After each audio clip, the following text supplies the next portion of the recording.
आज के समय में हर कोई व्यक्ति एक दूसरे को कपड़ों से जज करता है। किसी व्यक्ति की महानता उसके चरित्र और ज्ञान पर निर्भर करती है। कपड़ों पर जज नहीं करना चाहिए। आइए आज इसी पर एक कहानी हम आपको सुनाते हैं। एक बार की बात है, किसी गांव में एक पंडित रहा करते थे। वैसे तो पंडित जी वेदों और शास्त्रों का बहुत ज्ञान था, लेकिन वह बहुत गरीब थे और ना ही अच्छे भोजन के लिए पैसे। एक छोटी सी झोपड़ी थी, उसी में रहते थे और भिक्षा मांगकर जो मिल जाता था उसी से अपना जीवन यापन करते थे। एक बार वह पास के किसी गांव में भिक्षा मांगने गए। उस समय उनके कपड़े बहुत गंदे और काफी जगह से फटे भी थे।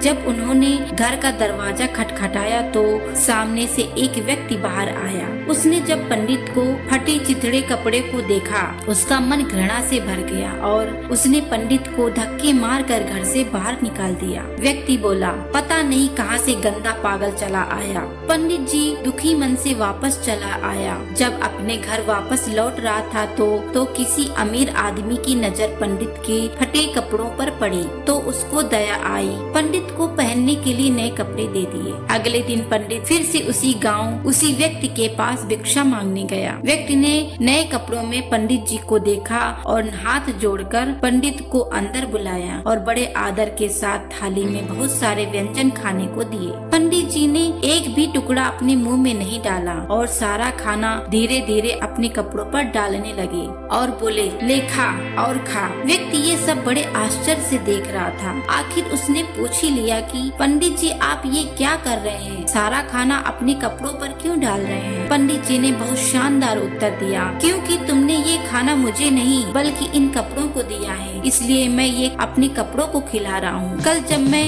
गंदे कपड़ों में तुम्हारे घर आया तो तुमने धक्के मारकर घर से बाहर निकाल दिया। आज तुमने मुझे साफ और नए कपड़ों में देखकर अच्छा खाना पेश किया है। असल में तुमने ये खाना मुझे नहीं इन कपड़ों को दिया है। वह व्यक्ति ये सुनकर बहुत दुखी हुआ। तो दोस्तों, इस कहानी से हमें यही सीख मिलती है, किसी व्यक्ति की महानता उसके चरित्र और ज्ञान पर निर्भर करती है, पहनावे पर नहीं। अच्छे कपड़े और गहने पहनने से इंसान महान नहीं बनता, उसके लिए अच्छे कर्मों की जरूरत है। यही इस कहानी की सीख है।